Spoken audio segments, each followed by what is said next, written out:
Oi, gente, tudo bem?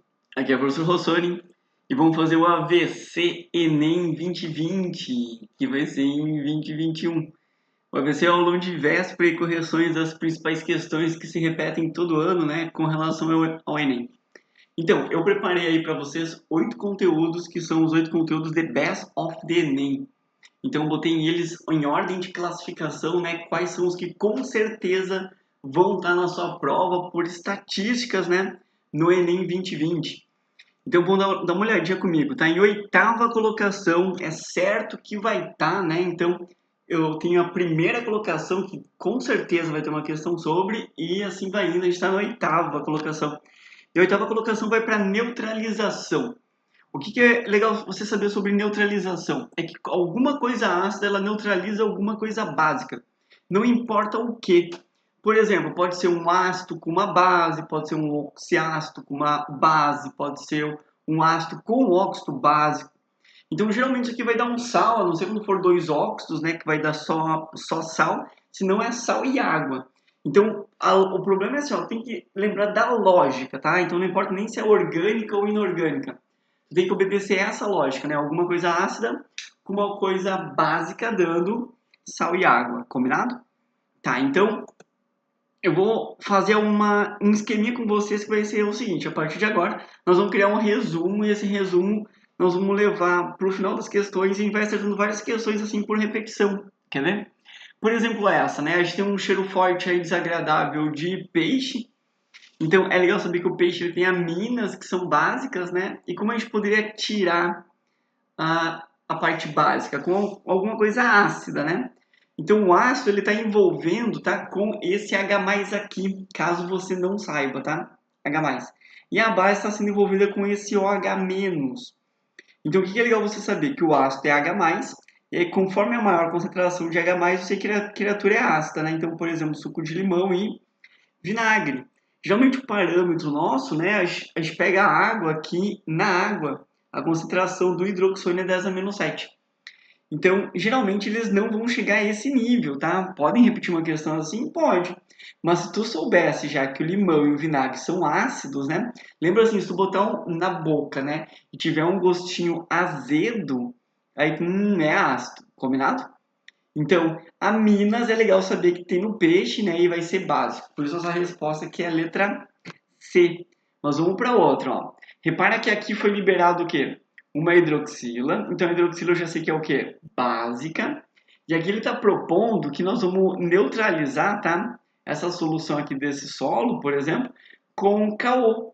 Então, o que vocês acham? Ó? O CaO, ele é um óxido básico. Ele é chamado de cal virgem. Só que esse cal aqui, que é o nosso cal virgem, né, ele também é básico. E aí, básico com básico, o cara não realiza, tá? Essa remediação. Por que não? Porque o caráter básico da cal virgem, né?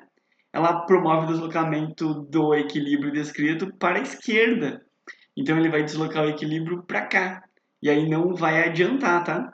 Em decorrência da elevação do pH do solo. Tranquilo? Para neutralizar, por exemplo, um solo que é ácido, né? Aí tudo bem. Aí no solo ácido eu vou usar o KO, combinado? Beleza? Ó, vamos para outra. Tubo de PVC. A gente queimou ele e liberou HCl. Então eu vou colocar aqui no resuminho, tá? Caso você não saiba, a substância começa com H na frente assim é ácido, tá? É esse H aqui, tá? Tipo HCl, H2SO4, H2S. E como é que a gente pode neutralizar ele? Então, já que eu botei o cal virgem aqui, né? Se a gente colocar o cal virgem na água, que é um óxido básico, dá uma base. E essa base é chamada de cal hidratada, cal extinta, água de cal. Então, se eu soubesse isso, eu ia conseguir ver, cara, como é que eu neutralizo esse cara aqui, né? Com água de cal. Daí por isso que a resposta fica a letra B. Você tá vendo? Cara, isso aqui não é uma questão de polímero, uma questão de, sei lá, problemas ambientais, é uma questão de neutralização. Eles adoram misturar um monte de coisa, mas no final é o quê? Neutralização. Vamos de novo, ó. Eu tenho um ácido muriático, que eu acabei de te falar, né? Que vai ser esse cara aqui, que é o HCl. E esse HCl aqui, ele vai reagir com o CaCO3, ó. Aqui surge um dos carinhos que mais cai na prova, que é o carbonato de cálcio. E esse carbonato de cálcio libera um gás com reação com ácido muriático. Então, eu vou escrever essa reação para vocês, tá? Tá aqui o nosso sal, que é o carbonato de cálcio. Esse cara aqui é um sal, que nós vamos dizer que é um sal básico. Ele reage com ácido, porque uma coisa básica reage com uma coisa ácida, formando cloreto de cálcio, água e CO2. De vez em quando pode aparecer assim, tá? Mas às vezes, como esse gás, aqui, esse ácido aqui, é muito instável, né? Eles decompõem em água e gás carbônico. Isso aqui é uma reação de dupla troca e também uma neutralização. Então, o gás que foi liberado aqui, repara, é o CO2. Seria legal lembrar que esse CO2 aqui, ele também é um óxido ácido, então ele pode entrar na nossa brincadeira ali. Óxido ácido, né? Então ele pode ser neutralizado com uma base ainda, tá? Combinado? Eu consigo ver que tem a presença dele, porque ele vai formar um precipitado com essa base. Mas olha só, a parte mais importante dessa questão é esse cara aqui, que é o carbonato de cálcio, também chamado de calcário, e ele vai ser um sal básico, tá? Então, ele neutraliza o vinagre, o limão, o ácido muriático, o ácido sulfúrico, solos ácidos, né? Tudo. Então, vamos pôr na listinha das principais substâncias básicas aqui que a gente tem que saber, né? Essas 4. Então, vamos para outra, olha só. Aqui está falando assim, que a eficiência do vinagre nesse caso, né? O vinagre a gente já sabe que ele é o quê? A gente já sabe que o vinagre é um ácido, né? Ele quer eliminar o odor de quem? Ah, quer eliminar o odor de peixe. E o odor de peixe geralmente é o quê? Uma base. Então, o que a gente está fazendo aqui? Como é que eu explico isso? Uma neutralização entre o ácido acético que está presente no vinagre, tá? Se quiser anotar aqui, ó, a formulazinha do ácido acético, né? Posso escrever aqui, aí você acrescenta no resuminho que eu não botei. E aí ele vai neutralizar o cheirinho de peixe porque é uma amina básica. Viu como as questões se repetem, assim? Sempre o Enem vai botar uma neutralização? Olha essa, ó. Ele quer fazer o seguinte, tá? O aumento da demanda por alimentos no Brasil, a fertilização do solo, blá, blá, blá. Só estou indo mais rapidinho, né? Eu quero fazer o seguinte, tá? Eu quero aumentar o pH. Por quê? Porque o solo está ácido. Então, se o solo está ácido, vamos dar uma olhadinha aqui, tá? Vamos por aqui, ó. O solo está ácido. Então, o que a gente pode jogar ali? A gente pode jogar um peixe no solo, né? Que não seria muito legal. A gente pode usar cal virgem no solo, né? Ou a gente pode simplesmente usar o cara que mais cai no Enem, que é o CaCO3, que é o carbonato de cálcio. Então, tá aqui, tá? Carbonato de cálcio, CaCO3. Show? Vamos de novo? Olha só. De novo, problema, tá? Dos solos. E aí vai dizer assim, ó, os solos ácidos, né? Como os brasileiros. A gente pode fazer a correção com o quê? Então vamos botar aqui, ó, solo brasileiro ácido. A gente pode corrigir com qualquer um desses. Qual é o que mais cai no vestibular? Isso, esse cara aqui, que é o calcário, que é o CaCO3. O nome disso é chamado de calagem, tá? Tanto faz tu botar cal virgem ou calcário, a gente diz que é calagem do solo. Tranquilo? Continuando então, repara que aqui foi produzido um ácido, que daí vai dar origem a um problema ambiental, né? E como a gente poderia corrigir esse problema ambiental? Ah, gerou um ácido, a gente pode corrigir de várias maneiras, né? Mas tem um cara que eles amam de paixão, que é o quem? O carbonato de cálcio, que é o calcário, que é um sal básico. Então ele vai cair de novo e tu vai marcar de novo ele, sabe? É extremamente fácil, né? E tu vai dizer, não, mas isso aqui não vai cair de novo. Não, olha 2018, né? Ele vai dizer assim, cara, o alumínio, né? Ele deixa as plantas aí e o solo ácido, então a gente utiliza o calcário. Por que você acha que está utilizando o calcário? Para diminuir o pH, deixar mais ácido ainda? Se ele é um sal básico, né? Solubilização? Não, é porque faz o quê? Diminui a acidez, aumentando a alcalinidade, né? Então, tornando os íons de alumínio menos disponível, tranquilo? Então, põe um sinônimo aqui, ó, caso tu não saiba, né? Básico quer dizer alcalino. Se tu põe esse cara aqui, né? Você está deixando o pH do meio mais alcalino, mais básico, tranquilo? Tá, então já sabe uma questão, né? Espero que tenha ajudado. Agora vamos para a sétima colocação. Uma questão mais certa ainda que vai cair do que neutralização, que é o ETA, porque o ETA sempre cai. O que é o ETA? Estação de tratamento de água. Então, não importa, cara, qual desenho que eu te mostrar aqui, tipo, sempre vai ter o desenho da Corsan, do Demai, da Casan, o que foi, tá? Qualquer empresa de tratamento de água. Ela sempre vai fazer esses processos aqui, tá? Que é floculação, decantação, filtração E aí nessa filtração tem sempre carvão ativado, areia e cascalho. E repara que sempre aparece assim, ó, sulfato de alumínio, cal e cloro. E aqui aparece cloro e flúor. Se eu trocar o desenho, vai ter a mesma coisa, ó, floculação, decantação e filtração. Isso é igual, tá? Floculação, decantação, filtração. Não muda. Repara que ele sempre põe o quê? Sulfato de alumínio, cal e cloro. E no final aqui põe cloro e flúor. Pode botar cal também. Então, para a gente fazer um esqueminha legal sobre isso, eu dividi isso em 10 tópicos, né, que seria legal você saber. E esses 10 tópicos eu te explico um a um, porque todos eles já apareceram, então eles podem aparecer de novo. Então, captação é tu pega a água de um rio, de um lago, de algum lugar, né, de uma laguna dos patos, e passa para o ETA, né, para a estação de tratamento. E aí vai ocorrer a aglutinação, que é o início da floculação, também chamado de coagulação. É quando a gente coloca, por exemplo, sulfato de alumínio, cloreto férrico, e aí acaba formando hidróxido de alumínio, que é um coloidezinho, tá, gelatinoso, e aí as partículas, né, as sujeirinhas batem nele e criam flocos. E aí quando esses flocos começam a ficar com um tamanho maior, a gente chama de floculação. Então vamos lá.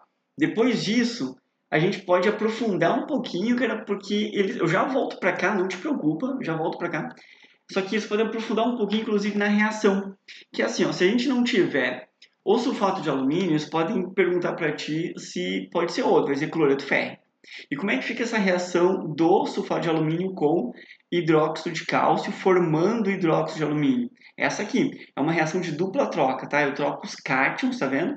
Então o cálcio vai ficar com o sulfato e o alumínio fica com a hidroxila. E esse alumínio aqui é a parte importante, que ele é o coloide, tá? Que ele é gelatinoso. E aí eles já te perguntaram até quanto de partículas eu consigo limpar ou quanto eu tenho que botar desse cara aqui. Eu vou te dar um exemplo da paranoia deles. Ó, a água potável, né?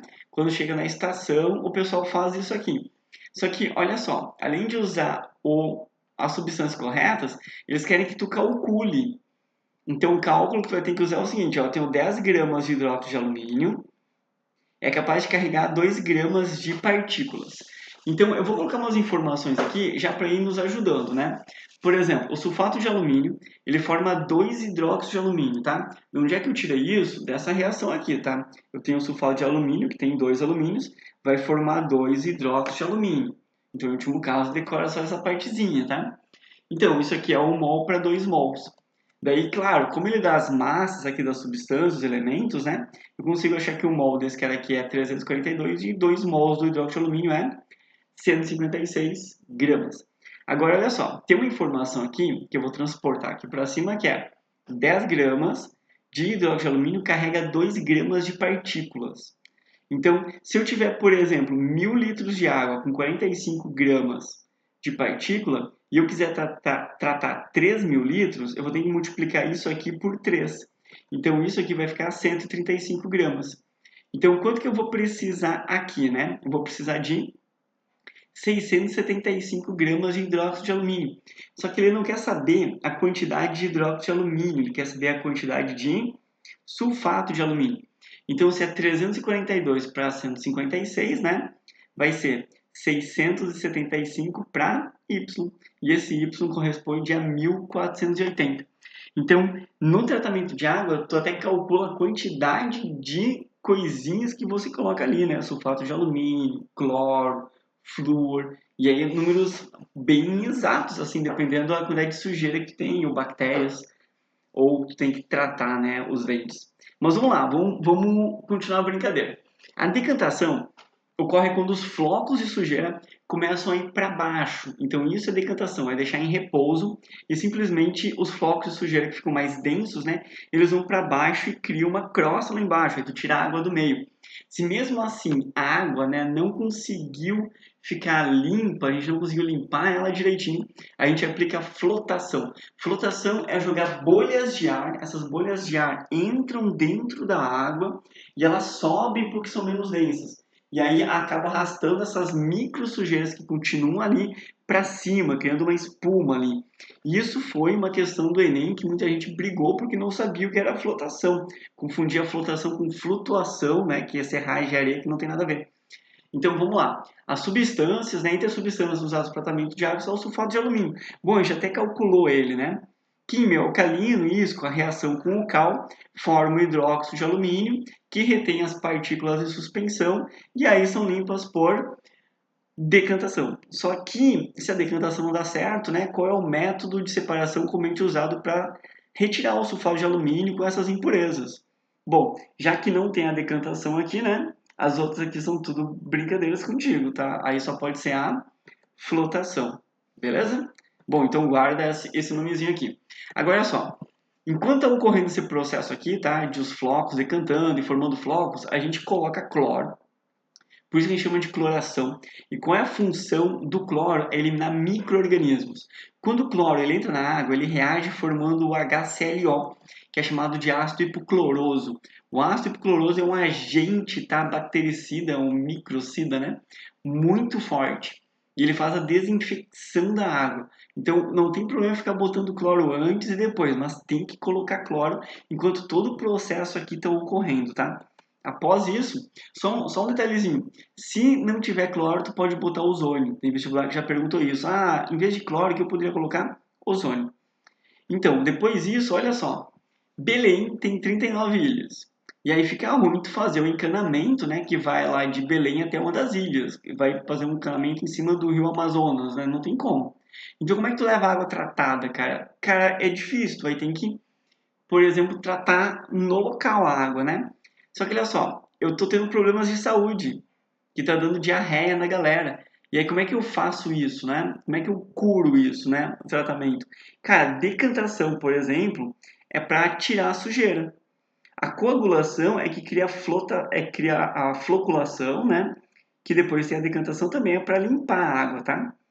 Aí tem a filtração. A filtração tu já vai aprender comigo para que é. E a cloração é para matar o quê? Micro-organismos. Então, se a cloração mata os micro-organismos, é ele que eu não quero. Então, nós vamos tirar os micro-organismos e a fluoretação é dos dentes, mas eu já te mostro. Então, resposta letra B. Tranquilo? Filtração! Olha só. A filtração sempre tem carvão ativado, areia e cascalho, sempre nessa ordem, né? Pode até trocar, por exemplo, o desenho, mas ela tem carvão antracito, areia e cascalho. Se aparecer carvão ativado, carvão antracito, carvão o que for, carvão ativo, carvão normal. Então, o que é a função do carvão? O carvão ele simplesmente absorve moléculas orgânicas. Então, ele não mata micro-organismos e ele não limpa a água, tá? Ele tira o cheiro e gosto ou ainda substâncias tóxicas, porque a filtração com carvão ativado ela ocorre em nível molecular. Por exemplo, tu concorda que as moléculas responsáveis pelo cheiro e pelo gosto são moléculas orgânicas? Então, essas moléculas orgânicas elas ficam absorvidas. Cuida com essa palavra aqui que o Enem adora ela, tá? Fica absorvidas, né, que nem o benzeno, que nem clorofórmio, substâncias tóxicas ficam absorvidas no carvão. E aí tu não vai morrer por intoxicação, então pode tomar água da torneira de boas, combinado? Bom, depois disso, a gente pode fazer uma questão para provar isso, tá? Imagina assim, ó, que a gente botou o ácido hipocloroso para matar os micro-organismos, só que formou o clorofórmio, que é uma substância tóxica. Como é que eu tiro ela? Isso, com carvão ativo, porque agora a gente sabe que o carvão faz, absorve moléculas orgânicas, beleza? Tá, então continuando, neutralização, correção de pH tu vai fazer com cal, que a gente pode chamar também de KO, tá? Que na água vai virar o cal hidratada, cal apagada, que a gente já aprendeu que é uma neutralização, né? E aí, por último, tem a fluoretação, que quando a gente coloca flúor na água, né, através de um sal, por exemplo, né, não é o flúor, é o fluoreto, a gente evita as cáries, porque ele entra na composição do seu dente, né, em vez de que a hidroxiapatita cria a fluorapatita. E aí não é corroída, né, pela acidez da tua boca e coisas assim. E aí, por último, tem a distribuição, né? E a distribuição dele não envolve nada químico aí, né? Só, na verdade, problemas de distribuição é parte política, né? Porque tem que ser distribuída água para todo mundo. Show? Bom, então vamos lá. Questão do Enem que ele quer saber o seguinte, olha, nesse sistema de tratamento aí da figura, eu quero remover o odor. Cara, onde é que tu vai remover o odor? Onde é que tiver filtração, né? Então tem que ser 4, que tem carvão, ou 2 aqui, ó, né? Então, 4 ou 2. Então, para remover o odor, né, tem que ser 4 ou 2. É, só sobrou 2. E agora a gente quer fazer o quê? Desinfecção da água. Se eu quiser fazer desinfecção, tem que ser com cloro, né, cara? Onde é que tem cloro? Eu acho que eu só vi aqui cloro, concorda comigo? Então cloro só tem na letra D, que é o 5, beleza? Vamos outro do Enem? Olha só. Qual das etapas aqui do processo tem a densidade das partículas como fator determinante? Vamos lá. Oxidação é o que ocorre com as bactérias, tá? Quando a gente coloca cloro. Então ela está envolvida aqui com essa oxidação, né? Com a cloração, beleza? Aí floculação tem a ver. Ah, sim, a floculação é a criação de flocos, né, de sujeira. E esses flocos, quando tu deixa em repouso, eles decantam, né?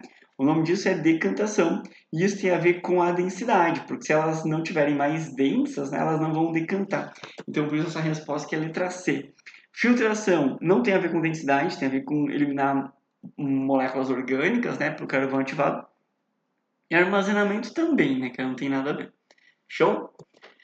Então, sexta colocação. Qual que é a matéria que cai em sexta colocação no Enem, né? O nosso chute aqui é pressão osmótica. Então, pressão osmótica é uma propriedade coligativa.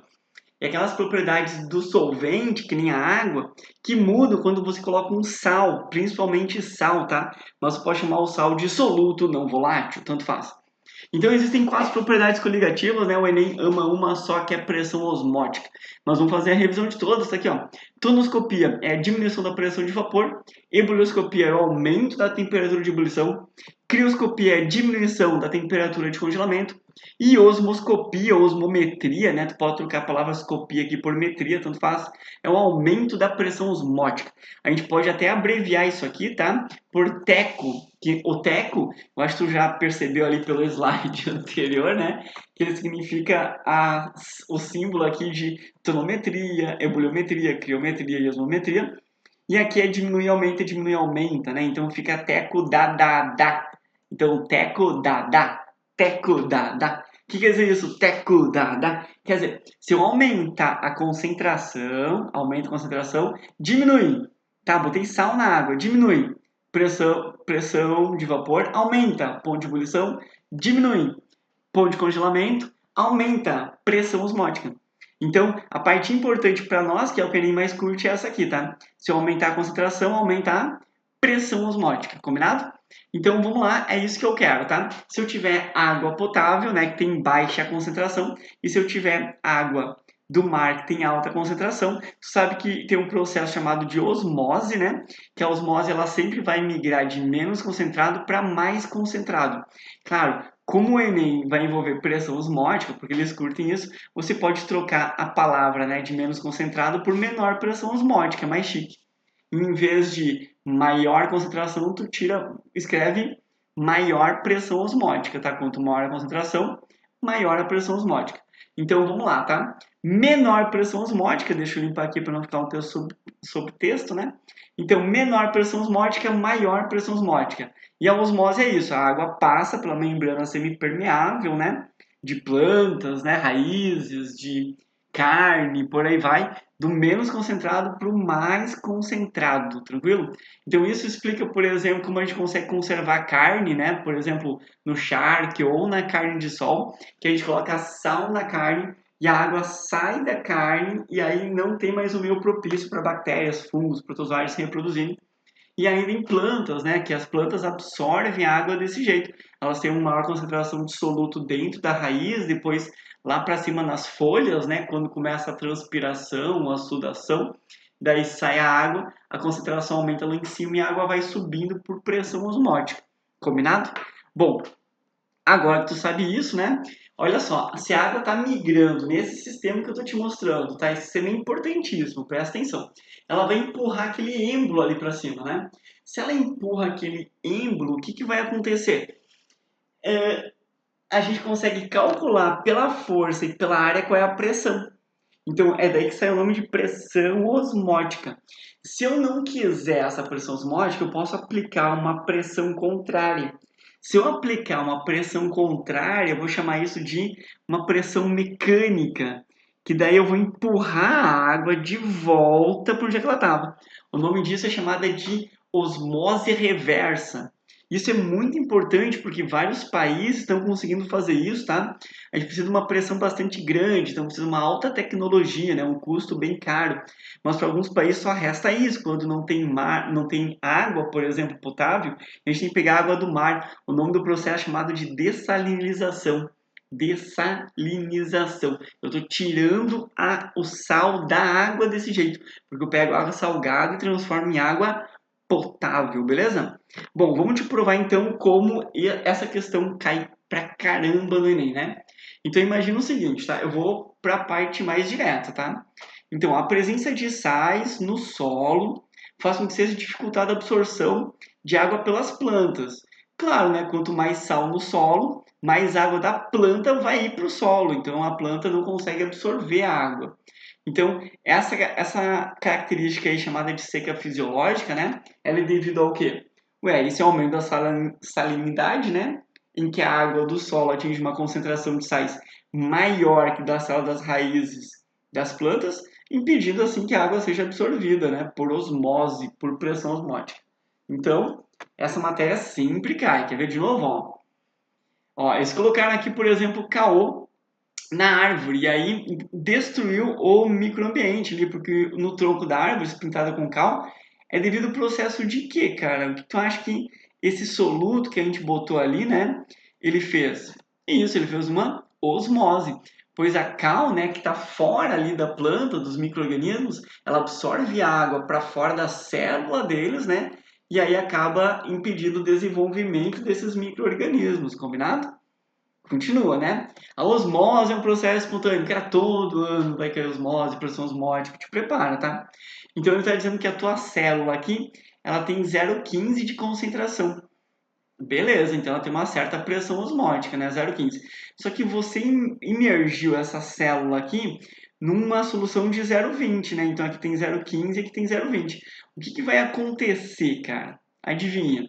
Isso, vai ocorrer transferência das moléculas de água, né, do interior da célula para a solução. Por quê? Porque sempre vai vir do meio menos concentrado para o meio mais concentrado, para o meio que tem maior pressão osmótica. Não tem exceção, cara, é só saber isso, tá vendo? Ó, vamos outra. Se aparecer assim, nosso planeta, blá blá blá, e falar assim, o uso de água do mar para obtenção de água potável ainda não é realidade em larga escala, né? Tipo, cara, mas isso é de 99, tá? Isso tem mudado bastante. Isso ocorre por quê, cara? Ué, por quê? Porque o custo dos processos de dessalinização, que é da osmose reversa, é muito alto. Então tá aqui, tem que ter uma pressão mecânica muito forte, né, para que ocorra a osmose reversa, a dessalinização. Combinado? Tanto que em 2017 eles vão te perguntar de novo isso, ó. Cara, para que ocorra esse processo, né? Daí vai dizer, qual processo? Ah, água potável a partir da água salgada. O que eu preciso ter, né? Entre a pressão osmótica e a pressão mecânica. Cara, eu preciso que a pressão mecânica seja maior que a pressão osmótica, né? Para ocorrer a dessalinização de água do mar virar água potável. Então tem que ter sentidos opostos, né? As pressões, óbvio, né? E tem que ter uma maior intensidade da pressão mecânica. Beleza? Bom, mais um aqui, também em 2017, só para ter uma ideia, osmose e pressão osmótica caiu 2 vezes em 2017. Caralho, é certo, desculpa a palavra, mas é certo que eles vão cair. Eu estou te perguntando assim, ó, o que vai acontecer, né, quando a gente conserva alimentos, que nem carne de boi, porco, né, ou peixe, com adição de sal, com sal de cozinha. O que acontece? Ué, gente, a grande concentração de sal no meio extracelular, fora, né, dessas tecidos, dessas células, provoca a saída de água, né? Indo para o lugar mais concentrado que é fora. E aí tu conserva esses alimentos, beleza? Tá, então vamos para a nossa quinta colocação.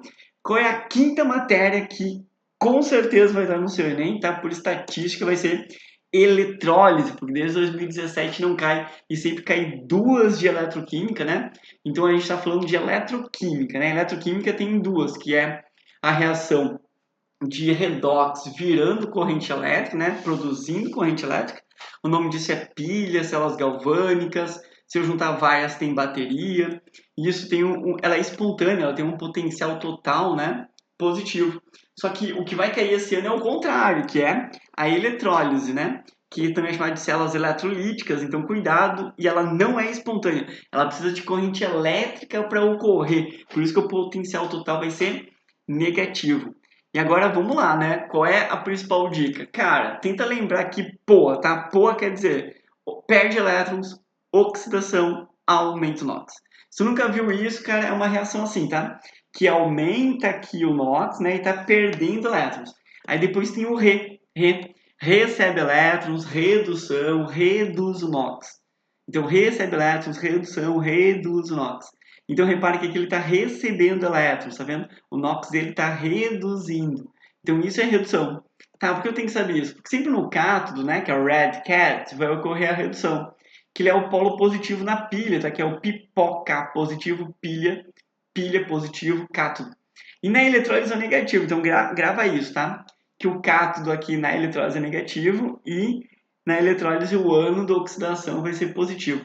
Eu até botei aqui o nome das reações, tá? Redução, semi-reação, e aqui semi-reação de oxidação. Elétron antes da flecha, redução, depois da flecha, oxidação. Nome do fenômeno, deposição, da oxidação, corrosão. Agora vamos para a nossa eletrólise, né? Existem dois tipos, que é sem água, ígnea, e aquosa. Aquela que é sem água, a gente tem que aumentar bastante a temperatura para derreter esse material, tá? E tem a eletrólise aquosa, né? Que ela obrigatoriamente tem os íons hidroxônio e hidroxila. E aí, claro que o cátion, ele vai para o cátodo sofrer redução. Olha o nome, né? O cátion vai para o cátodo sofrer redução. Então tá aqui o hidrogênio, né? Recebendo elétrons, sofrendo redução. E o ânion vai para o ânodo. Olha só, né? Olha o nomezinho. Ânion, ânodo. Sofreu o quê? Oxidação. Então está aqui o nosso ânion, né? Indo para o ânodo, perdendo elétrons aqui, né? Oxidação, elétrons depois da flecha. Oxidação. Agora vamos para a prática, né? Qual é a eletrólise que não caiu a ígnea no Enem? Então vamos fazer assim, ó. Repare que aqui não tem água, tá? Esse risco aqui tu ignora. Aqui não tem água, então isso aqui está líquido, né? Derretido. Então tem eletrólise ígnea desse cara aqui. Então só tem que saber que o metal aqui é um cátion e o ametal aqui vai ser um ânion. Então no momento que eu tenho esses caras aqui, né? Quem vai vir para o cátodo sofrer redução? O cátion. Então o sódio vem para o cátodo sofrer redução. O que acontece com o ânion? Vai para o ânodo sofrer oxidação. Então foi formado sódio no cátodo, cloro no ânodo. E se tu somar essas duas aqui, tem a equação global, né? Que é chamado de eletrólise, né? Que é a quebra pela corrente elétrica, né? Quebra pela corrente elétrica. Eletrólise. Combinado? Vamos mais um exemplo então, já que ela tem muita chance de cair. Está aqui a eletrólise do brometo de prata. Bom, lembrando que a prata é um metal, então ele vira um cátion, né? E o bromo é um ametal, então ele vira ânion, né? E o cátion, que é a prata, vai para o cátodo, sofrer redução, red cat. Então tá aqui, recebendo elétrons, então foi formado prata no cátodo. Em compensação, vai ser formado bromo no ânodo, porque o bromo aqui é um ânion que vai para o ânodo, sofrer oxidação, elétrons depois da flecha. E se eu somar as duas semi-reações, acaba dando aqui a equação global, né? Prata mais bromo, beleza? Continuando então, eletrólise agora com água. Cara, se tiver aquosa, essa eletrólise aquosa entra numa competição por culpa desse cara aqui, tá? Toda vez que eu tiver água, tem hidroxônio. E aí tem alguns metais, quase todos, a grande maioria, eles têm prioridade ao hidrogênio, tá? O hidroxônio para sofrer redução. E o hidroxônio tem prioridade ao alumínio, grupo 2 e grupo 1. Então tu pode decorar isso aqui com uma macetezinho em inglês, tá? Que é metal 21. Aí tu fala esse H, então não esquece de botar ele entre os dentes, assim, né? Metal, metal, metal, metal, metal 21. Então, se tu tiver que fazer uma questão, tenta lembrar do metal 21. E agora os ânions, cara, os ânions, os que não têm oxigênio eu vou chamar de X, tá? Então X quer dizer cloreto, brometo e iodeto, sem oxigênio. Aí a hidroxila eu vou chamar de O. E o X oxigenado eu vou chamar de X com ovo. X com ovo. Aqui está o ovo, X com ovo. Tá, então tem exceção para essa prioridade aqui, de quem ganha a competição e vai para o ânodo? Tem exceção. Tem os orgânicos e o bisulfato, acho que nunca vai cair na sua prova. E tem o fluoreto, esse pode aparecer, então eu vou chamar de X com ovo e fritas. Então é assim que eu vou decorar, tá? Quem que vem pro ânodo, né? Ah, vai ser o X, X com ovo e fritas. Então, por exemplo, ó, se eu tiver NaCl aquoso, cuida que agora é aquoso, então além do cátion sódio e ânion cloreto, eu tenho o hidroxônio e a hidroxila. Então, o que vai vir para o cátodo, né? Eu tenho que escrever assim, olha, deixa eu ver quem que vem para o cátodo. Eu tenho aqui o metal 21. Então, como o sódio é do grupo 1, né, o hidrogênio é que ganha. Então, é o hidrogênio que vem para o cátodo. Agora, quem vem para o ânodo, né? Bom, para o ânodo vem X, X com ovo e fritas. Quem que eu tenho aqui? Ah, eu tenho X e aqui eu tenho O. Então, X. Esse X aqui é o que ganhou, então é o cloro que vai vir para o ânodo sofrer oxidação. Tranquilo? O que a questão pode te perguntar ainda? Qual é a solução resultante? A solução resultante, tá? Eu vou tirar o hidrogênio que foi para o cátodo e eu vou tirar o cloro que foi para o ânodo. Então vai sobrar quem? NaOH. Essa aqui é a soda cáustica, inclusive esse é um método industrial de obtenção de soda cáustica. Vamos fazer mais um exemplo aqui? Ó, eletrólise do nitrato de prata. Então tem o cátion prata e o nitrato. Além disso, tem a água, que tem hidroxônio e hidroxila. E a água, né? Ela entra nessa competição. Ó, como eu tenho medo de esquecer isso aqui ou errar, eu vou escrever aqui, tá? Metal 21. Então, cara, a prata aqui, ela não é do grupo 1, nem do grupo 2, nem alumínio. Então, a prata ela está nos outros metais aqui. E entre hidrogênio e prata, é a prata que ganha. Então, a prata que sofreu redução. Viu como é que eu estou fazendo muito rápido isso? De boas, né? Ânodo. Quem que vem para o ânodo? Deixa eu ver. Vem o X, X com ovo e fritas. Deixa eu ver. Cara, aqui eu tenho o X com ovo, tá? E aqui eu tenho O. Ó, então quem ganhou aqui foi o O. Então, caso tu não lembre dessa semi-reação, anota aí, né? Eu sei que não é um pouquinho difícil, mas tem que saber, quando a hidroxila ganha, é formado oxigênio no ânodo, combinado? E a nossa solução resultante? A nossa solução resultante, você vai tirar a prata, vai tirar a hidroxila também que veio para cá, porque já foi formado prata no cátodo, já foi formado oxigênio no ânodo, e vai sobrar o HNO3, que é o ácido nítrico, né? O ácido nítrico, cara, ele diminui o pH, então por isso que o pH diminui depois da eletrólise. Eu acho que é bem de boas. E olha essa questão aqui de 2017, né? Eu tenho quem aqui? Ah, eu tenho NaCl aquoso. Então, se é aquoso, tem Na+, Cl- e tem hidroxônio e hidroxila. Então, adivinha, né, cara? Quem que vai vir aqui pro ânodo, né? Lembra que o ânion vem pro ânodo, só que entre X com ovo e fritas, né? Ganha o X. Então, esse cara aqui que veio pro ânodo. Agora, quem que vai vir pro cátodo aqui, né? Que é o nosso produto secundário. Eu tenho sódio e hidrogênio. Então, como eu já sei a sequência de cor, né? Que é aquela história do metal 21, o sódio está aqui, o hidrogênio está aqui. Então, eu sei que é o hidrogênio que vem pro cátodo, tá? Porque cátion vai pro cátodo. Então, eu tenho que marcar aqui que é o hidrogênio molecular, nosso produto secundário. Claro que, além disso, né? Ele diz que produziu uma solução alcalina, que eu, inclusive, já sei qual que é, né? Que é o hidróxido de sódio. Mas ele já tinha falado tudo aqui. Era só tu sacar que se vê o cloro para cá e o hidróxido de sódio para cá, só podia ser hidrogênio aqui também. Show? Tá, então vamos aprofundar um pouquinho? Toda vez que eu quiser fazer uma purificação do cobre, eu preciso fazer uma oxidação do cobre no ânodo. Então eu vou por aqui, tá? O cobre aqui está sofrendo oxidação no ânodo. Depois eu preciso que ele sofra uma redução no cátodo. Então vamos lá, no ânodo, oxidação, né? Só que se eu tiver cobre impuro, essas outras impurezas aqui, elas também vão se oxidar. Aí vai dizer, cara, mas como é que eu sei que elas se oxidam? Porque elas têm um maior potencial de oxidação do que o cobre, ou menor potencial de redução. Tudo bem? Então eu vejo por isso, tá? Ah, tem maior potencial de oxidação que o cobre, eu quero que o cobre se oxida, então elas também vão se oxidar. Então vai ocorrer oxidação do zinco, do cromo, do ferro e inclusive do cobre, que é o que a gente quer. Então na nossa solução aqui vai ter cátion zinco, cátion cromo, cátion ferro e cátion cobre. Só que tem um detalhezinho, tu viu ali que a prata e o ouro estão presentes aqui, né?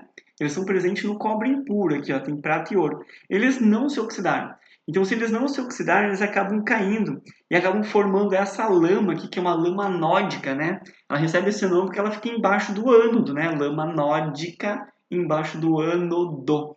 tranquilo? E ela tem um valor bem considerável, né? Porque é uma lama formada por prata e ouro, show? Bom, então lá no outro lado, né, vai ocorrer o cátodo, né? A redução. E daqui a redução do cobre, formando cobre metálico, né? E aí a gente consegue um cobre aí com 99,9% de pureza. Show? Cara, ele nem vai aprofundar assim, já aprofundou inclusive, já que vai cair eletrólise, a gente tem que saber. Então olha o que está dizendo, tá? Ele tem algumas impurezas metálicas que constam nessa série aqui, apresentada, que se sedimentam abaixo do ânodo, né, de cobre. Como a gente acabou de aprender isso, a gente sabe até o nome dessa lama, né? É chamada de lama anódica. Tá aí, quem vai ser a lama anódica? Deixa eu ver. Ele está falando aqui em força redutora, né? Força redutora quer dizer que o cara vai ser o melhor agente redutor. Então, se ele é melhor agente redutor, o que vai acontecer? Ele tem que ter um maior potencial de oxidação. Então, repara que o níquel, o chumbo e o zinco, eles têm maior potencial de oxidação. Então, se o cobre sofreu oxidação, né? Essa galera toda aqui vai sofrer oxidação também. Quem não vai sofrer oxidação? Não vai sofrer oxidação prata, ouro e platina. Então, prata, ouro e platina, tá? Não sofre oxidação e vai ficar embaixo do ânodo, combinado? Tá, outra questão que eu acho que pode cair é essa aqui, já que a gente sabe que vai cair uma ou duas questões de eletrólise, que é galvanização ou galvanoplastia. O que eu preciso? É a mesma coisa que antes, tá? No ânodo, eu preciso de alguém que sofra oxidação, que nem aqui o níquel sofrendo oxidação. Então, pode ser o níquel, mas pode ser também, cara, ouro, prata, cromo ou o que for. Agora que ele sofreu oxidação, né? Esse íon ele vai se deslocar até o cátodo para sofrer redução. Então o níquel começa a vir para cá e começa a cobrir essa chave aqui, tá? Com o níquel ao redor. O nome disso é galvanização, galvanoplastia. E tu deixou essa chave aqui niquelada, ela vai ter uma corzinha assim mais bonitinha. Claro, se fosse cromo seria cromada, se fosse ouro, né, seria banhada, folhada, ouro, né? Mas o importante é que isso sempre vai ocorrer onde? No cátodo, que é a redução. Show de bolas? Então, mais uma coisinha sobre eletrólise para encerrar a brincadeira são as leis de Faraday. Faraday era um cientista que ele percebeu que quanto mais eu deixava a corrente elétrica aqui, tá? Quanto maior a corrente elétrica aplicada aqui, por exemplo, né? Lembra que a eletrólise é um processo não espontâneo, precisa de corrente elétrica, né? Quanto maior a corrente elétrica, maior era essa massa depositada aqui. E tem mais, quanto maior o tempo, né? Maior essa massa depositada também. Eu só não consegui explicar muito bem o porquê disso, tá? Claro, depois, hoje em dia a gente já consegue explicar, inclusive calcular, e nós vamos calcular exatamente isso que nós vamos fazer agora. E aí, tanto é que uma unidade aqui foi dada em homenagem a ele, que é um Faraday. Um Faraday é um bol de elétrons. Um Faraday, oh Faraday, oh Faraday. Um bol de elétrons, um bol de elétrons. Ei, oh Faraday. Tá, desculpa, gente, me empolguei. Isso aqui vale 96.500 coulombs. Então, toda vez que eles te fornecerem, tá? A corrente elétrica e o tempo, tu consegue calcular esses coulombs, que é a nossa carga. Que diga um hello aqui pro nosso gatinho, pro nosso Red Cat. O nome do nosso gatinho aqui é Hello Kitty! Ai, a Hello Kitty tá aqui. Então tá aqui Hello Kitty, esse Q que vai, essa aqui é a carga em coulombs, né? O I é a corrente elétrica em amperes. E o T é o tempo em segundos, cara. Então, como nós vamos fazer os cálculos que envolvem eletrólise, né? Eles adoram perguntar isso aqui. Qual é a massa de prata depositada numa corrente elétrica de 10 amperes e num tempo de 965 segundos? Cara, então como é que tu faz isso? É assim, ó, tu sempre vai começar assim, achar carga. Então tu vai achar carga como? Pelo kit, tá? Sem exceção, tu sempre vai fazer isso. Então tu vai pegar aqui, ó, carga é corrente elétrica vezes tempo. Então a corrente elétrica é 10 amperes, o tempo é 965 segundos, e isso vai dar 9.650 coulombs. Tá, daí depois que eu fiz isso, faz o quê? Cara, vai fazer que nem a estequiometria, que eu já vou te mostrar, porque ela tá nesse aulão também, não te preocupa. Então tu vai usar a letra B. Eu vou usar o método das 4 linhas. Tá, e como é que vai fazer o método das 4 linhas? Cara, ó, pra quem não sabe, daqui a pouco você vai ver isso, tá? Mas pra quem nunca ouviu, caiu aqui do nada, né? Não sabe o que tá acontecendo. Na primeira linha tu tem que ter a reação. Na segunda linha você tem que ter o número de mols. Na terceira linha tu passa mols para gramas, para coulombs, para litros, tá? Então, sem usar os dados da questão, e na quarta linha, você vai fazer a regra de 3. E aí não tem como errar esse tipo de questão. Então, vamos lá, tá? Eu sei que o pessoal tem um problema para montar a semi-reação. Então, eu vou te dar uma dica. Só tem que saber o NOx, né? Que é a carga do metal. Que é esse númerozinho aqui. Se ele é mais 1, mais 2, mais 3. O que acontece? Vai pegar esse númerozinho aqui, né? E vai dizer que é o número de elétrons. Por exemplo, a prata é sempre mais 1. Então, 1 elétron. O cobre é sempre mais 2. Então, 2 elétrons. O alumínio é sempre mais 3. Então, 3 elétrons. Então, vamos lá, né? A prata aqui é sempre mais 1. Então, 1 elétron, formando a prata metálica. Logo, a proporção fica 1 mol para 1 mol. Quanto que é 1 mol aqui, né? De elétrons é 1 Faraday. 1 Faraday. Só que tu escreve assim, 96.500 coulombs. E 1 mol de prata, né? A questão vai te dar, ou se não fosse nem, tu olhava na tabela periódica, que é 108 gramas. E aí sim tu coloca o que a gente calculou na letra A na quarta linha. Então, sempre que tu achou aqui na letra A, tu vai colocar na quarta linha e tu consegue matar todas as questões. E aí tu vai escrever aqui o que a gente achou, né? Que é o 9.650 coulombs. E aí essa regra de 3 aqui é bem fácil de fazer, né? Tu só multiplica esse por esse, né? E aí tu tem o x igual a 10,8 gramas, tranquilo? Tá, então com isso a gente acabou a nossa brincadeira aí de eletrólise, né? Que a gente sabe que vai cair. Eu só vou te dar um exemplo para mostrar na prática como é que é. Repara que ele está dando aqui o cobre mais 2, tá? Então isso é importante. Repara que aqui tem 3 horas e que tem 10 amperes. Então vamos lá, né? Se eu quiser aqui hora, só cuida, né? Que eu tenho que multiplicar 3 horas vezes 3.600 para ter segundos, né? Então vai ser 10, e com 10 amperes eu vou ter 108.000 coulombs. Agora que eu tenho 108.000 coulombs, né? Já fiz a minha primeira parte e vou lá para as 4 linhas, né? Então na primeira linha tem a reação. Repare que como é mais 2 tem 2 elétrons. Aí fica 2 mols para 1 mol. Eu sei que 2 mols de elétron, repare aqui que o Enem te deu essa informação, né? Mas basta pegar isso aqui e multiplicar por 2. Aí tu vai ter 193.000 coulombs, né? E daí vai colocar aqui 193.000 coulombs, porque são 2 mols de elétrons, tá? Se fosse um mol só, eu deixaria 96.500 coulombs. E o mol do cobre, né? Eles têm que te dar também, porque não tem tabela periódica, então tá aqui. 63,5 gramas. Tá, e agora eu pego o que eu fiz na letra A, né? E coloco na quarta linha sempre, né? Então, como eu vou botar esse valor aqui na quarta linha, né? 108.000 coulombs, isso vai dar X. Aí eu só faço esse cálculo aqui, né? Multiplico esse por esse e multiplico esse por esse, que eu vou obter o resultado de 35,53 gramas, cara. Isso equivale à letra D. Beleza? Ah, gente, fácil, né? Vamos para a nossa quarta colocação. Então, qual que é a nossa quarta matéria certo que vai cair? Funções orgânicas. Eu vou começar com o grupo aqui das moléculas apolares, né? Que elas não são solúveis em água, baixo ponto de fusão e ebulição. Então, hidrocarboneto, ele só tem carbono e hidrogênio.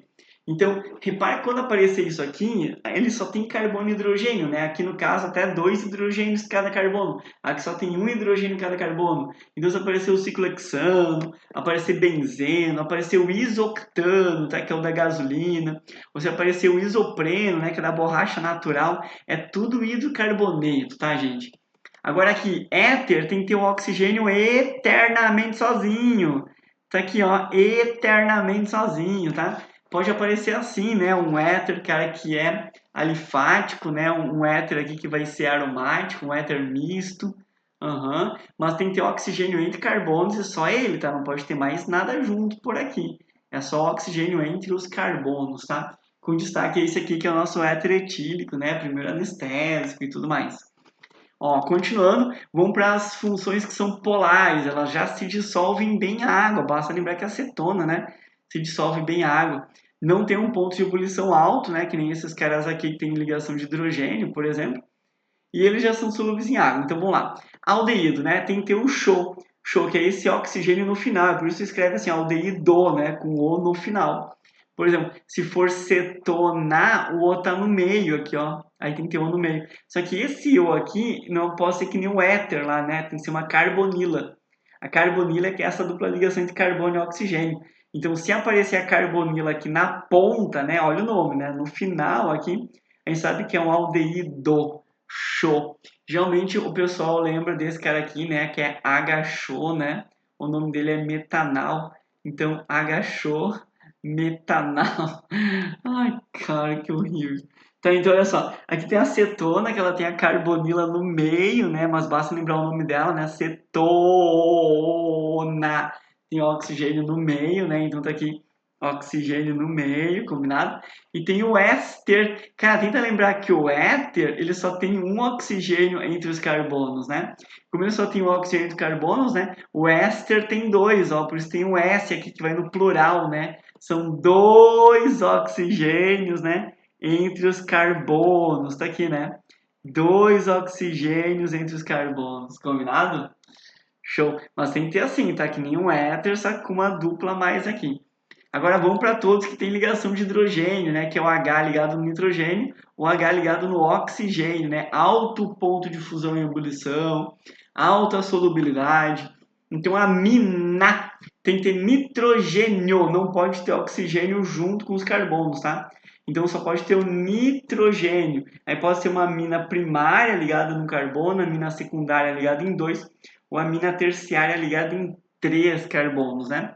Depois tem o álcool, que ele tem que ter ol, tá? OH no final. Então pode ser um álcool primário ligado no carbono primário, repara que é diferente, tá? Da classificação da mina. Pode ter um álcool secundário ligado no carbono secundário, né? Ainda pode ter um álcool aqui terciário ligado no carbono terciário, que é ligado em três carbonos. Mas tem que ter o OH ligado no carbono saturado. Se eu tiver o OH ligado no carbono aromático, né, que é esse caso aqui, é um fenol. E aí destaca que o fenol é ácido, já te cobraram isso na prova. Então, se aparecer, por exemplo, o fenol comum, né, tá aqui o benzenol ou naftalol, né, tá aqui, naftol também conhecido, inclusive esse cara aqui é alfa, esse aqui é o beta, né. Então tem que ter o H no carbono aromático. Já o ácido carboxílico, ele tem que ter dois oxigênios, tá? E o H. Então o ácido carboxílico tá aqui. Então repara que ele tem dois oxigênios, né, com OH. Ó, pode ser um diácido, que nem esse ácido tereftálico aqui, né, do polímero PET. Ou que nem esse aqui, né, o ácido succínico lá que tem o maleico fumárico, beleza? Tá, então amida está com o D aqui, D de 2. Como assim 2? Que ele tem nitrogênio e oxigênio.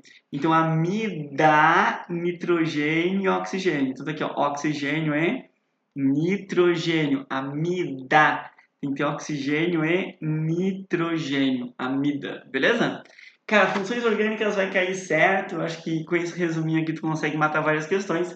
E agora a terceira colocação, que com certeza vai cair na sua prova, que é ligações intermoleculares, mas eu vou mais especificamente ainda para um item, tá?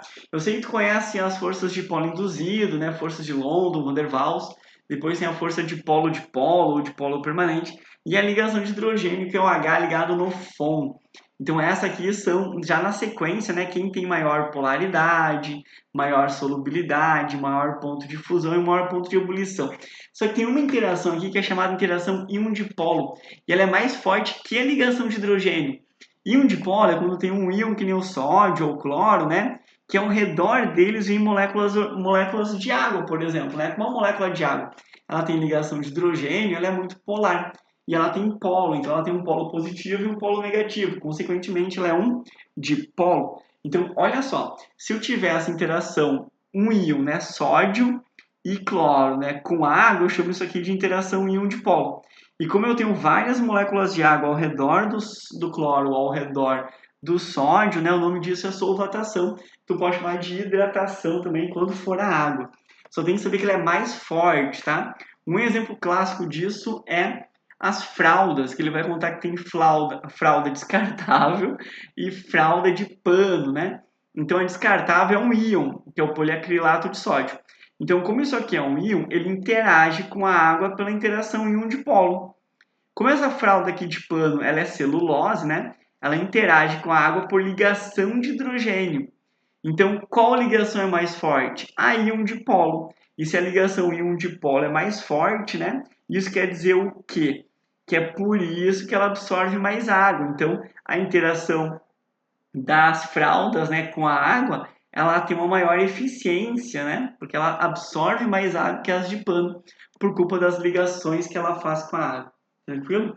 Alta tecnologia, né? Envolvendo muita química. Quer ver como o Enem curte, cara, essa ligação? E por isso a gente acho que vai cair de novo, tá?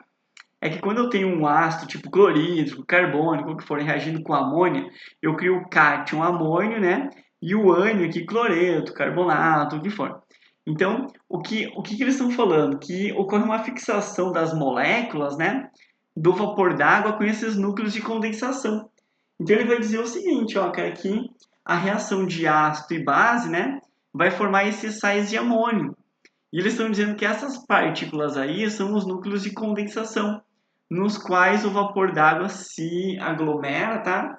E pode facilitar a formação de chuva.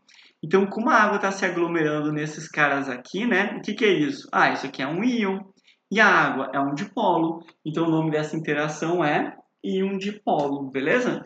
Então, lembra dela pro Enem, tá? Então, agora, segunda colocação, certo? Com certeza que vai cair. Segunda mais certa que cai na sua prova é estequiometria, que está 2 anos sem cair. Então, cara, não tem como não cair esse ano, é óbvio que vai cair.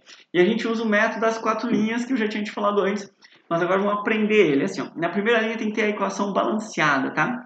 Porque o número da frente ali das substâncias é que vai dizer o número de mols. E aí na segunda linha só coloca o número de mol, só. Na terceira linha você coloca litros, gramas, coulombs, que nem a gente fez lá na eletroquímica, que tu pode fazer também na termoquímica, mas vamos focar aqui na estequiometria. E olha só, detalhe importante, na terceira linha, tu não pode pegar os dados que ele está te perguntando, tipo, 50 gramas de água forma quanto de hidrogênio numa eletrólise, né? Tu não pode usar esses 50 gramas, tu tem que fazer isso por si. E é bem fácil, né? Tu vai na tabela periódica e procura, né? Qual é a massa em gramas da substância.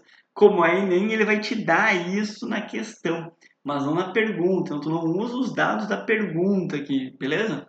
Na quarta linha, tu vai fazer a regra de 3. Só que o Enem, ele sempre complica com isso, tá? Ele sempre vai colocar um reagente limitante e um reagente em excesso.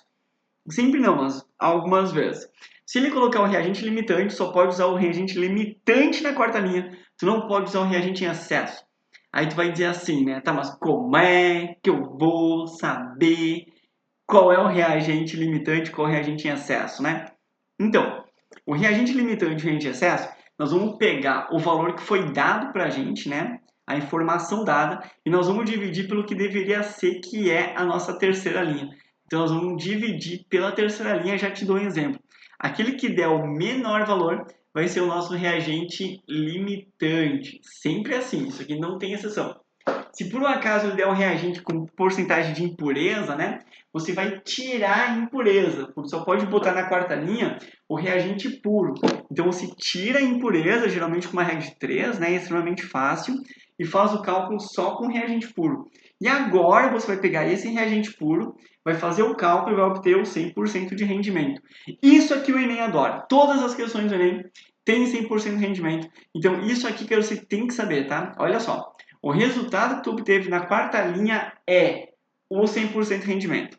Como ele vai te dar o rendimento, vai pedir para calcular o rendimento, você vai fazer uma quinta linha só para o rendimento, que ele vai colocar ali o resultado real oficial e vai calcular o rendimento, ou tu vai botar o rendimento ali e vai calcular o resultado real oficial, combinado?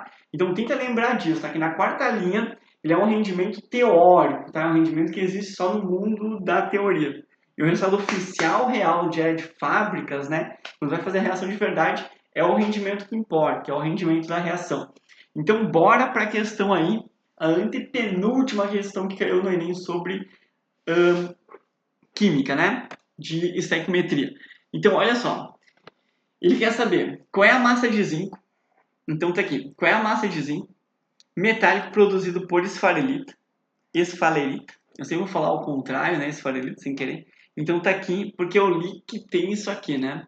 Só que tem um detalhezinho. Eu vi que essa criatura aqui tem 75% de pureza. Então, para começar, eu vou pegar esses 100 quilos, né? E vou tirar aqui a pureza, né? Porque eu só posso reagir com material puro. Puro, puro. Então, 75 quilos de material puro. Agora, vamos lá. Como é que eu chego nesse cara aqui que é o zinco, né? Well, tô vendo que a proporção aqui é 2 para 2. Então, eu posso falar que é 1 para 1, né? Porque é proporcional. E aqui, como é um óxido de zinco para um zinco também fica 1 para 1. Então, na primeira linha, né, como tem duas reações, eu simplesmente fiz proporcional, né, 1 para 1 para 1. Consequentemente, é 1 mol para 1 mol, esse cara aqui não está envolvido na jogada. Bom, então vamos lá. Se eu pegar 97 gramas, tá? Lembra que a terceira linha é os dados, né, que você não pode olhar o da questão aqui, né? Não é o que está aqui, não é o que está na pergunta, né? É na tabela periódica, mas como o Enem não tem nessa tabela periódica, você vai ter que pegar aqui, tá? Então, é aqui, por exemplo, ó, esse cara aqui é 97 gramas, né? Tá aí o zinco, é 65, por isso que eu botei eles aqui. Show? Agora, na quarta linha, tu vai fazer a regra de 3, né? Então, na quarta linha tem o quê? 75 quilos, que é os 100 quilogramas com 75% de pureza. E eu vou encontrar quanto que vale de zinco aqui, né? Eu encontrei 50,26. Só lembra que esse resultado é se fosse 100% de rendimento. Nunca o Enem vai fazer uma questão que envolva 100% de rendimento, porque é contra a lei da prática, tá? Nunca na prática a gente tem uma reação 100%, nunca. Então aqui é 80% de rendimento, então tu escreve aqui 80% e aí calcula o Y, que vai dar 40,21, então aproximadamente 40 quilogramas. Tranquilo, gente? Vamos de novo para ver se a gente está forte? Repara aqui, tá? Ele deu a reação, só que nesse caso aqui, ele deu o produto, 32 gramas de metanol, ele deu um reagente, 142 gramas de brometo de metila e deu outro reagente, 80 gramas de soda cáustica. Então, primeira linha reação, segunda linha, eu estou botando aqui tudo em mols, tá? Porque a proporção ficou 1 para 1 para 1. Na terceira linha, eu só passei ele para gramas, tá? Não sei fazer. Não tá aqui, ó, carbono é 12, tá vendo? Hidrogênio é 1, então mais 3 aqui vai dar 15. Aí o bromo é 80. Então 80 mais 15 é 95. É só ir fazendo isso, tá? Eu tenho a massa deles, que é sem pegar essas que estão aqui no problema, tá? Agora, na quarta linha tem um probleminha, por quê? Eu preciso usar o reagente limitante. E como ele me deu dois reagentes, né, eu não sei qual que é. Então, o que eu vou fazer? Eu vou dividir essas informações aqui, né, que ele me deu, 142 e 80, eu vou dividir pela massa da terceira linha, ó, que é 95, que é 40. Então, como eu divido por isso aqui, eu vou ter 1,5 e vou ter 2. Como esse valor aqui é o menor, né? Esse aqui vai ser o nosso reagente limitante. Combinado? Tá, então, como esse é um reagente limitante, eu vou usar ele para obter os 32, né? E aí eu fiz o cálculo aqui e obtive quanto? 48 gramas. Só que olha só, ele está perguntando o rendimento. E ele só foi formado 32 gramas. Então, como o resultado real, oficial, é 32 gramas, qual que é o rendimento? X, né? No caso que Y, 66,7 ou 67%. Tranquilo? De boas, né?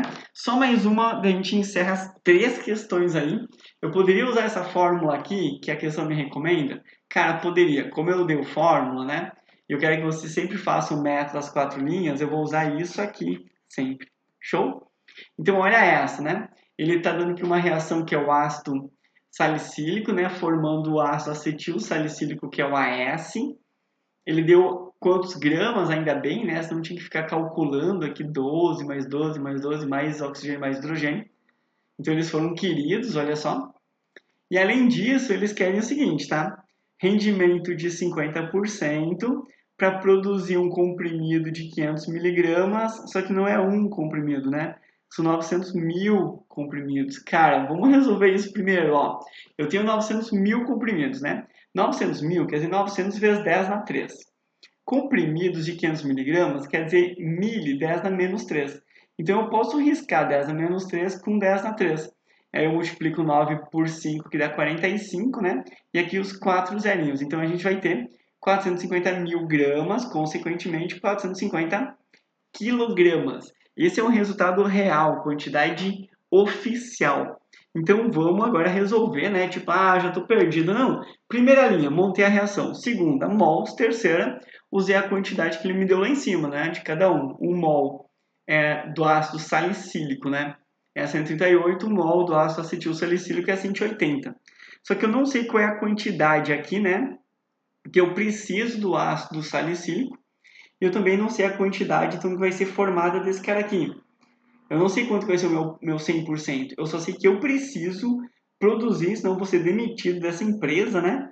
Eu preciso produzir 450 quilogramas com esse rendimento de 50%. Então, eu vou fazer os cálculos como se fosse para 100%, né? Então, eu vou tentar produzir teoricamente 900. Mas eu vou produzir 900? Não, né? Eu só vou calcular para 900. Aí, como eu sei que o rendimento é 50, ele vai produzir a metade e mesmo assim eu produzi o que eu queria. Aí eu só faço uma regra de 3 aqui, né? Que é 138 para 180, consequentemente para 900 vai ser x. Esse x aqui eu calculei e deu 690, por isso essa resposta é a letra D. Combinado?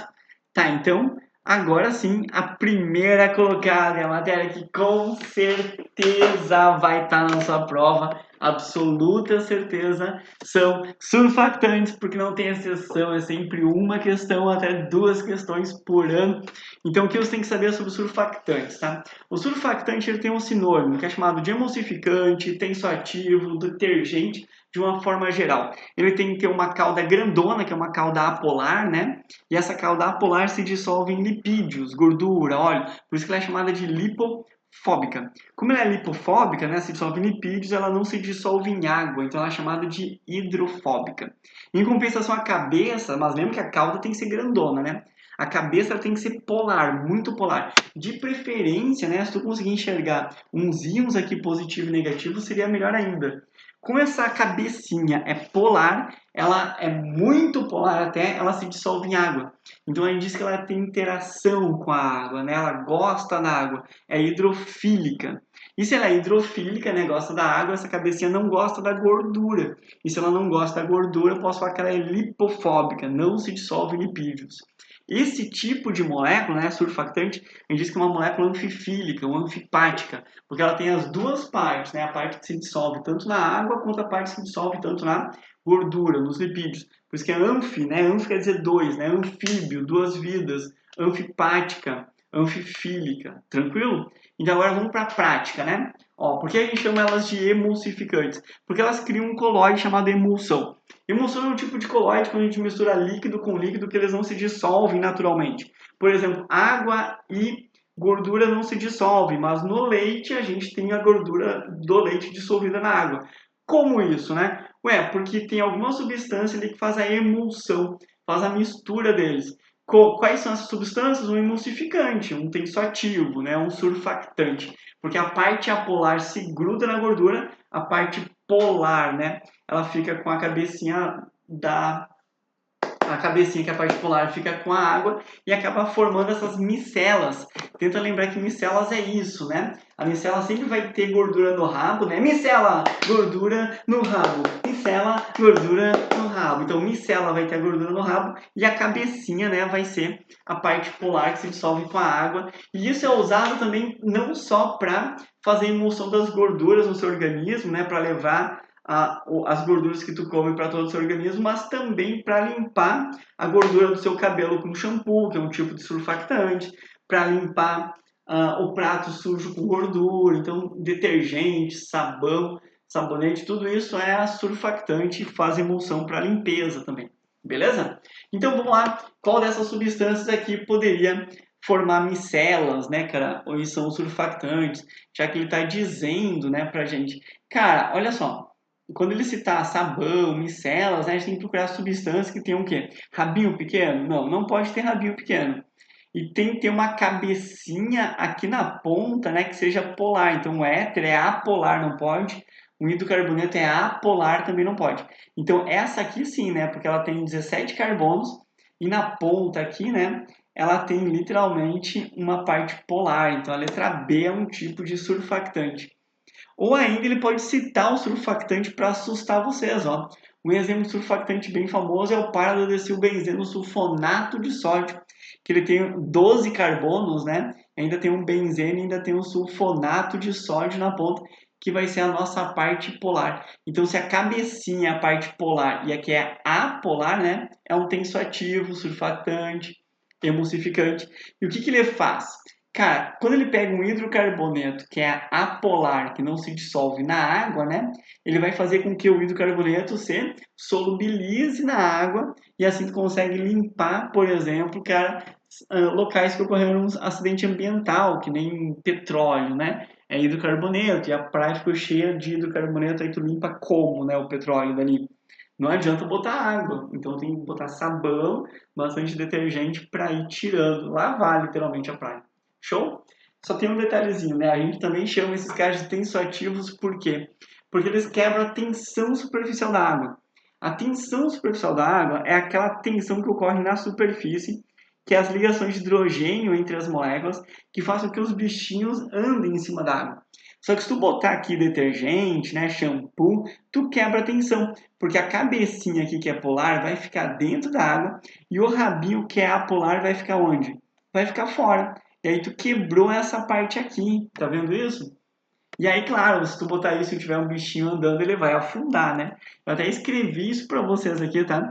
Que o rabinho ele vai ser jogado para fora, né? Vai ficar para cima. E a cabecinha aqui, né? Só lembrando que essa cabecinha aqui geralmente é um íon. A ligação que ela faz com a água é íon dipolo, né? Olha só que interessante. Então ele vai ficar aqui dentro, né, a cabecinha. Então olha a questão do Enem que perguntou exatamente isso, né? Ó, tensoativos são os que quebram a tensão superficial da água. E a cabecinha que é polar vai ficar onde? Vai ficar fora da água? Não, né, cara? Vai ficar dentro da água. E o rabinho que é apolar vai ficar aonde? Ah, vai ficar fora. Então o rabinho não podia ficar dentro, tá? Rabinho não pode ficar dentro, rabinho não pode ficar dentro. Então só sobrou pra gente a letra C. Beleza? Outra, né? Surfactante catiônico, aniônico ou neutro. É muito fácil, tá? Se a cabecinha dele aqui, ó, a cabecinha, tá? Esse cara aqui não importa. A cabecinha da molécula orgânica é negativa, ele é aniônico. Se a cabecinha é positiva, ele é catiônico. E se não tiver carga nenhuma, que é um caso mais raro, ele vai ser neutro ou não iônico. E tem mais uma classificação, biodegradável e não biodegradável. Essas micelas que eu comentei antes, né, elas acabam se aglomerando, imagina um desenho tridimensional delas assim, né, e acabam formando espumas. Só que essas espumas elas podem ser biodegradáveis ou não biodegradáveis. Quando que uma espuma vai ser biodegradável? Quando a cadeia for normal. Tá vendo que essa cadeia aqui não tem ramificação? Não tem ramificação, contrário de ramificada é cadeia normal. Então essa é biodegradável, ainda bem, se decompõe no meio ambiente. Agora se ela for não biodegradável, cadeia ramificada. Tá vendo que vários carbonos terciários aqui? Então esses carbonos terciários, eles são uma cadeia ramificada. Desse detergente aqui, ele não é biodegradável. Show? Então olha só a questão. A gente quer aqui um surfactante aniônico, né? Então não podia ser esses caras aqui, catiônico e neutro. E entre eles eu quero que persiste no meio ambiente.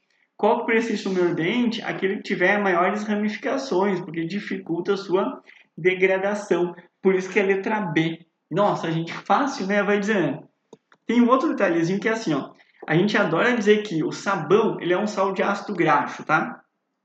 Então o sal de ácido graxo é um sal de ácido carboxílico grandão, e esse sal aqui, né, é o nosso sabão. Já o detergente, ele é um sal de ácido sulfônico, né, que é esse cara aqui, detergente. Inclusive esse é o mais famoso deles, que é aquele paradodesilbenzeno sulfonato de sódio, né? E ainda tem o shampoo, só por curiosidade, que geralmente é um sal de amina, né? Então não dá pra falar, shampoo sem sal. Não tem sentido, mano, porque se não tiver um sal, né? Que é os surfactantes aqui na sua grande maioria são sais orgânicos, né? Se não tiver esse sal, não consegue limpar o teu cabelo, então não precisa nem comprar o shampoo, né? A gente só diz que ele é de amônio quaternário, porque o nitrogênio positivo geralmente é chamado de amônio, né? E ele está ligado em 4 carbonos, né? Por isso quaternário. Show? Então vamos lá, sempre eles vão apresentar isso aqui. A parte grandona é a polar, né? A pequenininha aqui é a polar. Cabecinha é a forma geral dos surfactantes, né? Na biologia, o que é legal saber? Que eles formam sais biliares, e os sais biliares formam a emulsão, né? Eles pegam os lipídios e dissolvem eles na água, formando micelas. Tem os fosfolipídios que eu vou aprofundar contigo agora, tá?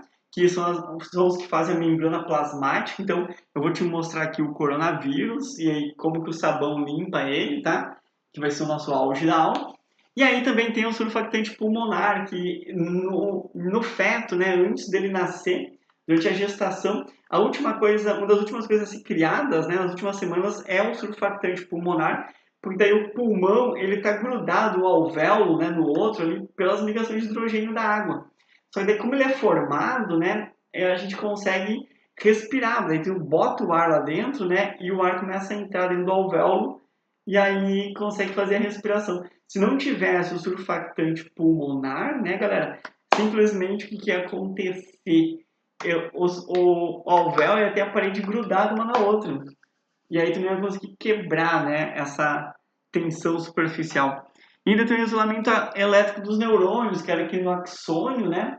Tem os fosfolipídios, né? Esses surfactantes ali justamente para fazer um isolamento elétrico legal, né? Para evitar que haja dissipação, por exemplo, da corrente elétrica que é responsável pelos nossos reflexos, né?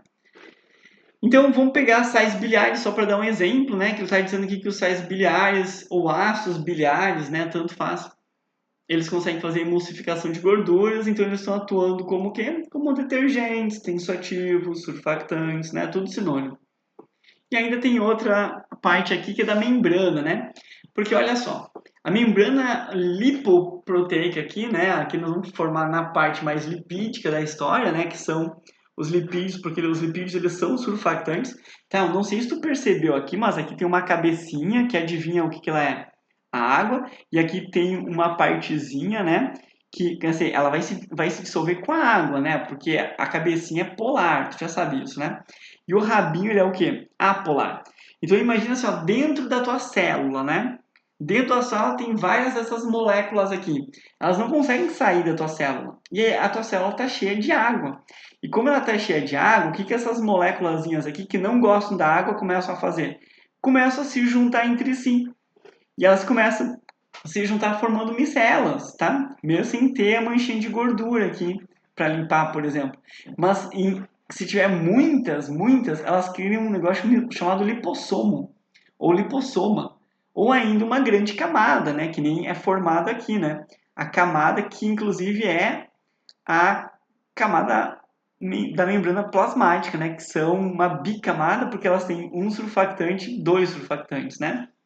Então o Enem já te perguntou isso, né? Então olha só, o coronavírus, primeiro você tem que entender que esse tipo de vírus ele é muito parecido com o HIV, com o Zika, com herpes, né? Porque ele tem uma membrana plasmática que essa membrana plasmática é formada por essa bicamada lipídica. E essa bicamada lipídica, né, ela tem literalmente um surfactante, que é a parte polar aqui se dissolve muito bem com a água, ela se atrai aqui na água, enquanto essa parte aqui que é a polar, né, ela é hidrofóbica, ela não gosta da água, então ela é repelida aqui pela água. Beleza? Então, primeiramente, é legal saber a constituição do nosso principal inimigo aí de 2022 e 2021, que a membrana dele, né, claro, tem umas proteínas a mais, mas a membrana dele é formada desse jeito, né? Que nem nossas células, por isso que essa membrana consegue se fundir com as nossas células também, né? Que é essa camada aqui bilipídica. Então, olha só, a questão vai te perguntar assim, tá, por que esses fosfolipídios, né, formam então essa membrana bilipídica aqui, né? Ué, porque essa parte apolar quer ficar com a parte apolar, né? Eles não querem ficar com a água. Então, para proteger a parte apolar aqui, as cabecinhas interagem com a água aqui dentro e as cabecinhas interagem com a água aqui fora, né? Das duas maneiras. Então, são os fosfolipídios, são os surfactantes. Outras palavras, são moléculas anfifílicas, anfipáticas, ou seja, possuem uma parte hidrofóbica, uma parte hidrofílica. Show? Então tá, agora vamos para outra, olha só. Se eu tiver essa parte aqui da membrana, tá? Grande, porque ela já não consegue fazer tantas ligações, tá? Essa aqui é um dipolo induzido, dipolo permanente, não, tá? É induzido, é mais fraco. Então, nem ligação de hidrogênio tem aqui, tá? Pelo amor de Deus, é muito fraquinho. Dipolo induzido, forças de London. Então, se eu tiver maior a cadeia, tá? Se eu tiver maior a cadeia, eu vou ter mais ligações. E se eu tiver mais ligações, fica difícil de uma membrana aqui migrar de lugar para ir para outro. Até migra, né? Mas é mais difícil. Então, essa aqui, por exemplo, ela vai ter uma menor fluidez. Menor fluidez. Agora, essa aqui dá uma olhadinha, tá? Essa aqui é a menor e é a que tem mais insaturações, que provoca esse desvio aqui, né? Ela fica toda tortinha. Então essa aqui é a que vai ter menos ligações. E se ela tem menos ligações, ela vai ter maior fluidez. Quer dizer o quê? Que uma proteína que está aqui, ela consegue migrar para o outro lado muito mais fácil. Cara, isso o Enem já te cobrou de outras maneiras também, tá? Ele vai dizer, essa membrana proteica, né, essa membrana plasmática aqui, que, que ela tem proteínas. Se a gente fundir, né, uma membrana de rato, uma membrana de humano, essas proteínas acabam se espalhando. Por quê? Porque é o normal. As membranas elas movimentam-se livremente no plano da bicamada lipídica, porque o nome desse modelo aqui é um modelo da membrana plasmática chamada de mosaico, mosaico fluido. O que quer dizer? Ele tem fluidez. Tá, e aí? Agora é o auge da aula, que é a questão que vai cair. Porque olha só, agora tu entendeu que a membrana plasmática, que é formada por fosfolipídios, e tu entendeu que o sabão aqui também é um fosfolipídio, olha só. Quando tu joga sabão para limpar tuas mãos, o sabão, ele quer simplesmente a parte apolar interagir com a parte apolar aqui dentro. E a parte polar, que é a cabecinha, ficar aqui fora. Então o sabão ele luta com o coronavírus para fazer parte da constituição da sua membrana plasmática. Só que quando ele chega ali, ele não é igual aos fosfolipídios. Então ele acaba destruindo por completo o coronavírus. Então ele se despedaça todo. Mas é porque ele queria interagir com os fosfolipídios formando uma membrana e não consegue. Só que além disso, né, que é a principal vantagem do sabão com o álcool, é que o sabão ainda cria as micelas. Então esses fragmentos, né, de proteína, de DNA, de RNA, sei lá, acabam formando micelas e essas micelas você acaba depois limpando com a água, né, e tirando do seu organismo. Beleza? Gente, olha só, eu tentei dar para vocês aí todas as dicas que eu podia, né, que são sobre as questões que eu realmente acho que vão estar na sua prova, tá? Então eu espero que vocês tenham curtido bastante aí a nossa brincadeira. E aí, claro, isso aqui é praticamente um AVC, né? Porque, cara, é uma loucura, né? Tu rever tudo isso aqui é muita coisa. Então, se tu foi até o final, parabéns, tá? Espero que tenha ajudado um pouquinho. E são realmente 8 questões aí, ou se cair 2 de cada, dependendo da situação, tu acerta boas questões na prova de química aí. Beleza? Gente, boa prova, ótima prova aí, tá? Vai lá que tu sabe bastante. Boa sorte aí, abração, até mais. Tchau.